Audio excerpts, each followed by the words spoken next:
Most people think the Americans with Disabilities Act was about accessibility. I think it was about design. That may sound surprising, but think about the last time you rolled a suitcase over a curb cut, or pushed a stroller into a building without climbing stairs, or turned on captions because you were in a noisy airport. Those weren't conveniences that happened by accident. They were solutions inspired by people who demanded a world that worked better. And once those barriers came down, life got better for everybody. That's the power of great design. One of the people that taught the world that lesson was Judy Heumann.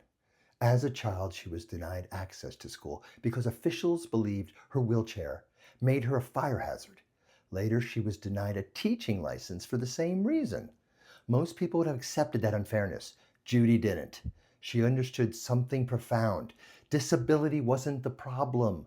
The problem was the built environment, the barriers we created without even realizing it. She spent her life challenging those barriers, and in doing so, she changed the way the world thinks about accessibility. Designers should never forget that. At Michael Graves Design, we believe great design begins with empathy. That's why we say we design with people, not for people. It isn't a slogan, it's our process. We spend time in people's homes, we watch, we listen, we learn.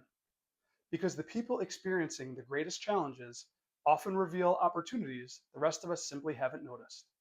A handle that's easier to grip, a chair that's easier to stand from, a kitchen tool that reduces strain, a bathroom that's more welcoming. Those ideas may begin with one person's experience, but they almost never end there. They make life better for everybody. For too long, accessibility has been treated as a specialty, a category, something separate from good design. We reject that idea. When we partnered with Pottery Barn to rethink furniture in the bathroom, we didn't begin by asking how to make accessible products. We began by asking how to create a home that works better for more people. The result was furniture that's easier to rise from, bathrooms that work better and are more welcoming, homes that are more beautiful. We didn't set out to design accessible products, we set out to design better products, and accessibility was the result. More than 1 billion people around the world live with disabilities.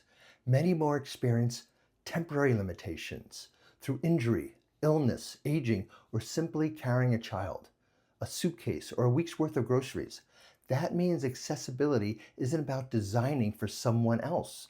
It's about recognizing the full range of human experience. When we understand more people, we design better products. And when we design better products, they work better for everybody. The companies leading this movement understand that. They're discovering that accessibility isn't a constraint on creativity. It's one of the greatest sources of innovation.